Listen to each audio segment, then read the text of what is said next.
ತರುವಿನ ನೆರಳು ಕೊಡುವಂತ ಸುಖವು ಕೊಡುವನು ಕೃಪೆಯ ದಿನವು.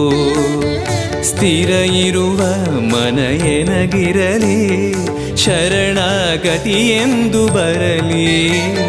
ಭಗವಂತನ ಪ್ರಿಯ ಮಗನಿವನ ಸಾರಿ ಬದುಕು ಇರಲಿ.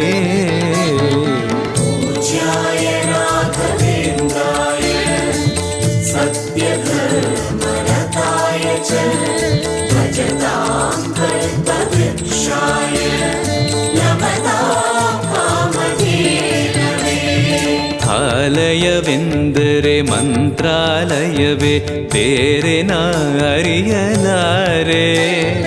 ರಾಜನು ಎಂದರೆ ಶ್ರೀ ಗುರುರಾಜನೇ ಮತ್ತು ನಾ ತಿಳಿಯಲಾರೆ. ಆಲಯವೆಂದರೆ